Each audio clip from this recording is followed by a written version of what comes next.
Les dawaïstes sont obsédés par le contrôle de ce que les autres disent.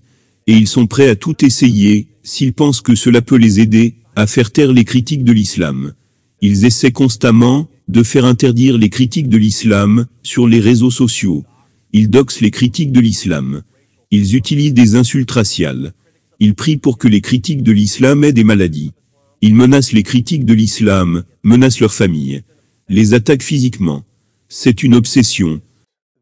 Mais vous avez peut-être remarqué, le nombre de personnes qui critiquent Mohammed et le Coran n'a jamais été aussi élevé.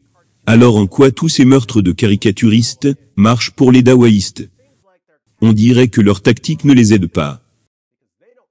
Parce qu'ils n'ont pas de génie tactique de leur côté. Je suis enclin à rire et à me moquer d'eux. Mais je suis d'humeur à faire le Père Noël en ce moment. Je vais donc les aider pour cette fois.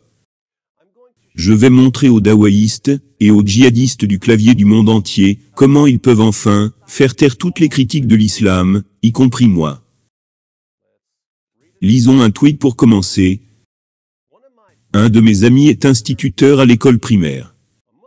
Un enfant musulman a dit à des enseignants qu'il avait 2 mamans. L'école s'est emballée et a commencé à dire à tout le monde à quel point il était brave d'accepter des trucs LGBT en tant que musulman, etc. Bref, il s'est avéré que son père avait 2 femmes. Cela a reçu 11 500 retweets, parce que c'est une histoire hilarante. Mais ce tweet ne vient pas de quelqu'un qui se moque de l'islam pour la polygamie. Ce tweet a été posté par un fervent musulman qui se moquait des écoles pour avoir sauté à la conclusion que 2 mamans signifiaient 2 lesbiennes. Et pour avoir pensé que les fervents musulmans soutenaient la cause LGBT. Lorsque les gens ont découvert qu'il se moquait des gauchistes, qui cherchent désespérément le soutien et la confirmation de la communauté musulmane, ils ont commencé à se plaindre. Et il a répondu, heureux de savoir que ce tweet a fait rire les gens à travers le globe. Restez bénis. Mais ce qui m'a fait rire, c'est le nombre de libéraux gauchistes éveillés que cela a déclenché. Restez salés. Ce garçon est assez simple. Les gauchistes qui cherchent un véritable soutien de la communauté LGBTQ ne devraient pas se tourner vers les musulmans qui prennent leur religion au sérieux.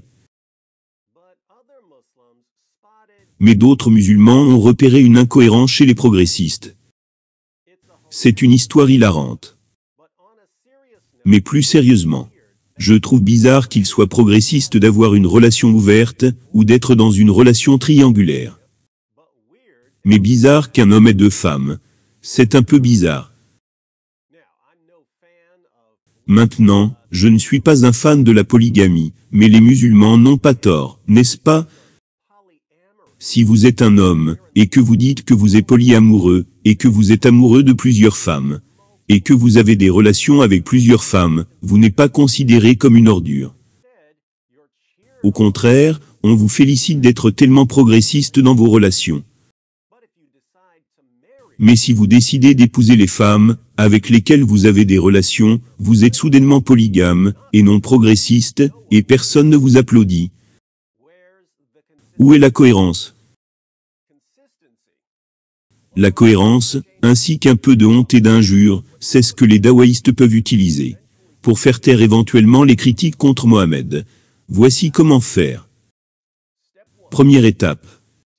Exiger de la cohérence de la part des gauchistes.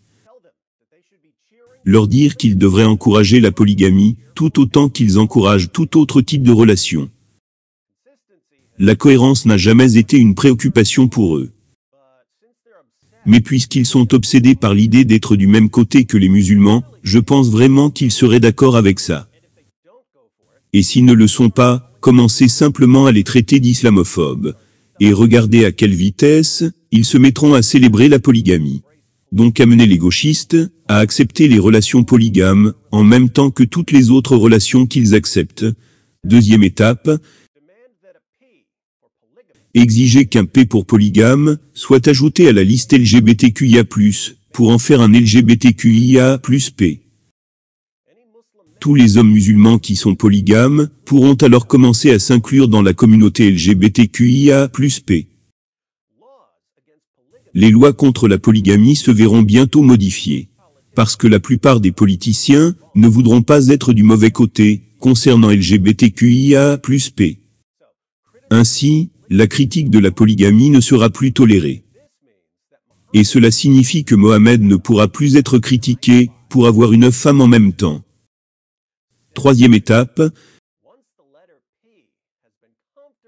Une fois que la lettre P a été confortablement unie aux autres lettres, une fois que les lettres se sont assemblées comme Voltron, attendez comme 2 ou 3 ans, puis commencez à suggérer que la lettre P signifie en fait pédophilie. Qu'est-ce qui pourrait être plus progressiste que ça? Il y a déjà beaucoup de mariages d'enfants dans le monde musulman. Il y aura donc beaucoup d'hommes qui pourront prétendre faire partie de la communauté LGBTQIA+P, où P signifie pédophilie. Et une fois que la pédophilie a été établie comme un type de relation qui ne peut être critiqué, regardons les choses en face, le monde de toute façon va dans cette direction. Une fois que la pédophilie soit devenue aussi progressiste que n'importe quelle autre orientation, les dawaïstes pourront enfin bloquer toute critique à l'encontre de Mohamed pour avoir eu des relations sexuelles avec une fillette prépubère de 9 ans. Toutes les grandes plateformes cherchent déjà une excuse pour bannir les critiques de l'islam. Facebook m'a une fois suspendu pour avoir été menacé par un djihadiste du clavier. Il avait menacé de me tuer.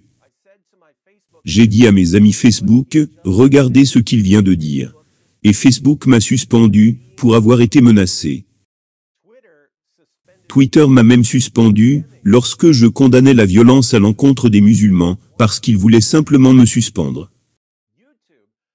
YouTube m'a suspendu à plusieurs reprises pour m'être moqué de Daesh.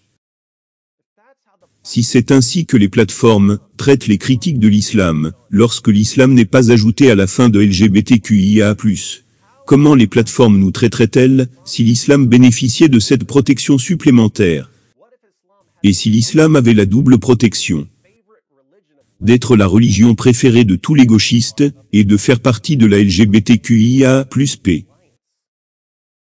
Nous serions bombardés depuis l'orbite. Personne ne serait plus jamais autorisé à critiquer l'islam, pas sur les réseaux sociaux. Donc, à tous les dawaïstes, si vous voulez vraiment protéger votre faux prophète, le faux prophète le plus évident de l'histoire, de la critique, vous n'avez pas besoin de nous menacer de violence. Vous n'avez pas besoin de menacer nos femmes. Tout ce que vous avez à faire est de prendre votre place dans la communauté LGBTQIA+P. Et si vous n'êtes pas prêt à prendre votre place dans la communauté LGBTQIA+P, ceux d'entre nous qui regardent, allons commencer à nous demander. Nous allons commencer à nous demander nous-mêmes. Pourquoi est-ce que tous les politiciens musulmans qui sont élus sont les champions de la communauté LGBTQIA+, lorsque cela convient à leur agenda politique, alors que les autres ne font rien d'autre que de se moquer, d'insulter et de dégrader cette communauté, en coulisses? C'est comme si vous utilisez les gens pour avoir le pouvoir politique, sachant que si vous obtenez le pouvoir politique dont vous avez envie, vous allez l'utiliser pour exterminer ces gens.